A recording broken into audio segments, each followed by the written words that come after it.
Welcome back to Madman Review. Get ready, folks, because today we're diving into an incredible incident involving a police dog and a knife-wielding perp who thought he could outmatch this superior canine and his backup. Spoiler alert, the perp didn't stand a chance. Now, I get it. Not everyone here may be a die-hard dog enthusiast. I'm not a die-hard dog enthusiast myself. I'm a madman. I'm no Caesar Milan. So don't worry. I totally get it that some of you might be wondering, what's the big fuss about some police dog getting stabbed? Well, before we get to the meat of this video, let me enlighten you just a little bit on the intricate and demanding world of police dog training.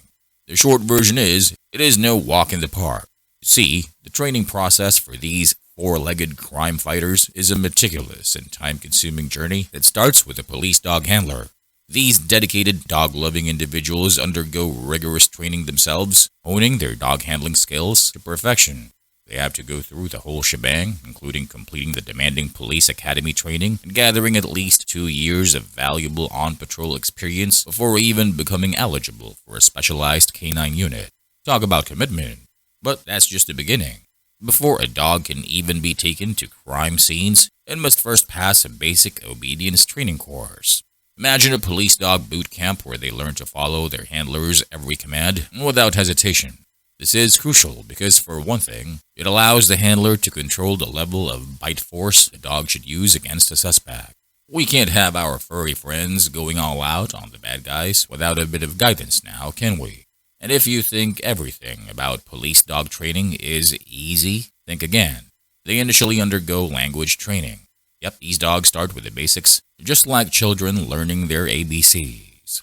They master the art of canine communication, understanding the subtle cues and commands that make them invaluable members of the police force. Then comes the specialization. Some dogs are trained for backup, providing an extra set of paws in intense situations. Others excel in personal protection, guarding their human partners with unwavering loyalty. And let's not forget the expert trackers who can chase down even the most elusive criminals. Oh, and did I mention the ones that sniff out explosives or narcotics? These furry detectives are nothing short of remarkable. Now, depending on factors like breed, intelligence, and trainability, the training process can take anywhere from a solid 8 months to a year. That's no short amount of time, my friends. It takes dedication, patience, and a whole lot of dog treats to transform a playful pup into a disciplined crime-fighting machine. So, next time you come across a police dog in action, remember the incredible effort that went into their training. It's no easy feat, but it's all worth it when a courageous canine is able to protect and serve alongside their human counterparts. And as for the dude with the knife, well, let's just say he learned the hard way that crossing paths with a canine and his human buds is a battle he'll never win. Alright, let's take a little detour from afternoon tea and crumpets, because today we're diving into a rather dicey encounter that took place in good old Jacksonville, Florida. Hold on to your seats because someone thought it would be a jolly good idea to whip out a knife against a canine. Crikey, mate. But fear not, my fellow non-Englanders, we won't be discussing the ins and outs of proper stabbing techniques. No, this is just a friendly reminder that even in sunny Florida, things can get a tad bit stabby. It all happened on the fateful day of April 12th, a day that started like any other until a nutjob decided to bring a knife to the party. Oh, the audacity. Now, let's be clear, this ain't no crime novel we're delving into here. But boy did this incident catch some attention. You see, when it comes to the Sunshine State, we're more accustomed to alligators doing their thing and retirees soaking up the sun. But every once in a while, someone decides to spice up the Floridian lifestyle with a touch of stabbing. Who needs palm trees and sandy beaches when you can have a knife-wielding maniac roaming the streets of Jacksonville? So brace yourselves for a story that will make your heart race faster than a roller coaster at Disney World. Yeah, no, maybe not. But at least it serves as a reminder that even when you're not in England, unexpected stabbings can and will happen no matter where you are in this wacky world. The Jacksonville Sheriff's Department was alerted to a case of domestic violence on April 12th around 12:30 a.m. It's a perilous situation. According to Chief Alan Parker, the incident originated from a report of potential kidnapping and burglary at a residence located in the 12700 block of Copper Springs Road near Hodges Boulevard. The call was made by a friend of the victim at approximately 12:30 a.m., stating that she was unable to leave her home due to some knife-wielding retard's forcible entry and threats of harm with a knife. The woman had communicated this distressing situation to her friend via text message. So, this woman was in a relationship with a guy, but she had to break up with him for reasons we're not entirely sure of. Ugh, women these days. But the breakup didn't stop the guy from persistently stalking her. Chief Parker revealed a string of reported incidents involving this deranged sociopath, a 38-year-old balding guy named Matvey Anthony Klemenko. He was involved in a domestic battery in December, an aggravated assault and grand theft in February, stalking in March, and burglary in April. Clearly, this guy had a knack for trouble. Warrants had been issued for his arrest. Now, here's where things take a chilling turn. The woman had already moved away from him, thinking she had escaped his clutches. Little did she know, he managed to uncover her new location by snooping on her communications with a real estate agent. Talk about being resourceful in the creepiest way possible. He had previously disabled her garage door, leaving her vulnerable and unable to secure her home. Although she thought she had fixed it, that morning of April 12th, he barged in and kicked down the door, armed with a knife. The guy really knew how to make an unwelcome entrance. The officers were no stranger to this residence, having responded to a call there in March. However, when they arrived, they couldn't get any response. They soon discovered that the woman was trapped in the back bedroom, unable to leave without the guy seeing her. He continued his terrifying routine of threatening her with a knife, just as he had done in the past. Thankfully, through the assistance of her friend acting as a liaison, the officers managed to convince her to make a daring escape through the bathroom window. And so, the stage was set for a nail-biting standoff that would stretch on for the next 10 long hours. Seems like we had a classic case of a barricaded suspect on our hands. The tension in the air was palpable as law enforcement was able to convince the woman to escape through the master bathroom window. They successfully got the woman to safety and had a chance to speak with her further. Meanwhile, the knife-wielding sociopath attempted to communicate with the police from the door. After throwing a few objects, he retreated back inside the house, but he still had that menacing knife in his possession. This guy clearly doesn't know when to call it quits. At around 5 a.m., the SWAT team was summoned and positioned themselves outside the house, backed by their reliable Bearcat vehicle. And guess what else they had at their disposal? That's right, the Rug, a compact vehicle designed to provide ballistic protection to both officers and the community when dealing with armed suspects. If you take a closer look, you'll notice the SWAT team members sporting gas masks.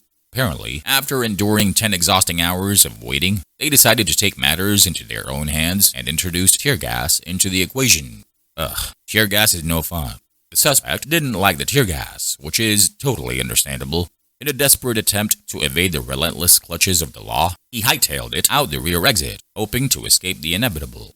However, much to his dismay, his plans were thwarted by none other than the Rug, which skillfully shattered through a fence, effectively barricading the suspect's path to freedom.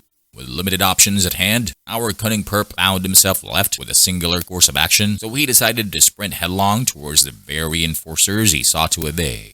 Little did he know, they had an ace up their sleeve, that canine ready to pounce. The SWAT team resorted to shooting the guy with a non-lethal round, aiming to subdue him. However, much to their chagrin, their attempt proved futile as it didn't look like he was affected. Realizing the futility of that effort, they called upon their canine. Interestingly enough, a strikingly similar incident unfolded in Seattle over a year ago, painting a grim parallel to the present events. On January 5th, 2022 in South Seattle, during a harrowing encounter with a burglary suspect garbed in nothing but a humble towel, the police were compelled to take decisive action. Tragically, the situation escalated as the suspect lethally attacked a police dog and inflicted injuries upon an officer in a desperate struggle.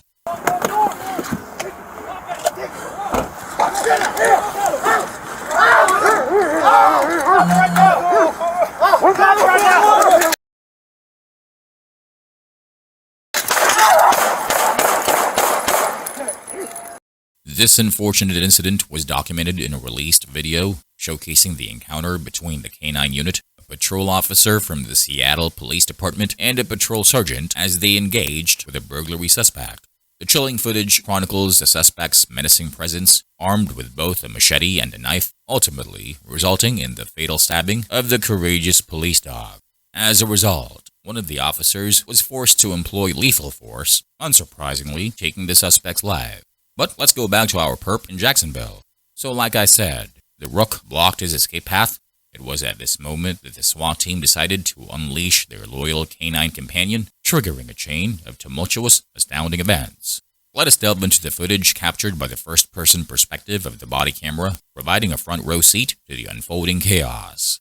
With lightning agility, the individual swiftly sought refuge behind a neighboring house, desperately scrambling for an alternative passage within the confines of a fenced property. Sensing the imminent danger, the SWAT team swiftly orchestrated the deployment of their formidable canine unit, a furry force determined to apprehend the elusive culprit.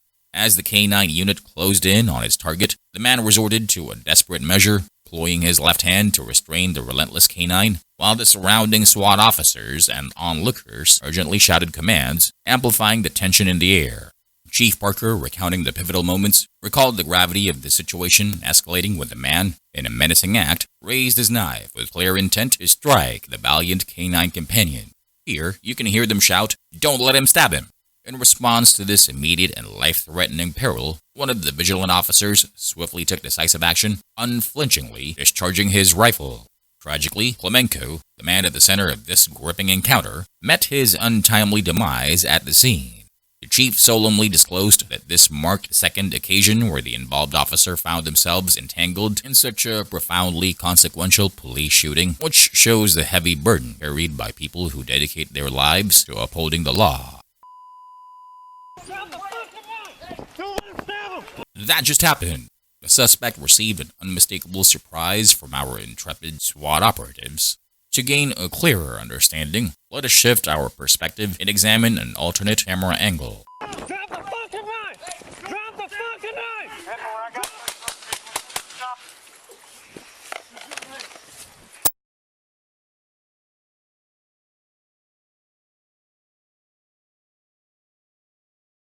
Upon analyzing the footage, it becomes clear that the suspect was going to strike the canine with the knife he was carrying. But one of the SWAT members' rifle bullets prevented the blade from hitting its intended target. If we look at the knife closely, we can see that it is bigger than the one used by the butt-naked Seattle burglar from the video earlier. In my humble opinion, the officers were unequivocally justified in their decision to employ lethal force. After all, Canine is not just a mere companion, but an esteemed officer in their own right. In this harrowing moment, the officers acted heroically, effectively safeguarding the life of their canine. Now, this individual wasn't a very nice person, despite all the positive claims made in his obituary. With a substantial record of encounters with the law spanning back to 2003, this individual accumulated a total of 8 prior arrests in Duval County. Among the most recent charges was a violation of an injunction for protection against domestic violence occurring in 2021. Additionally, his criminal history included a noteworthy conviction in 2009, resulting in a 2-year prison sentence for the possession of a firearm as a convicted felon. So yeah, the world is a little bit safer now that he's 6 feet under. And that's all I have for you in this video. Do you think the SWAT's actions were justified? Would you have done the same if some guy was going to stab your dog too? Comment down below. Please like, share, subscribe, and click on the little bell icon too so you don't miss out on future videos. Thanks for watching, and I'll see you with the next one.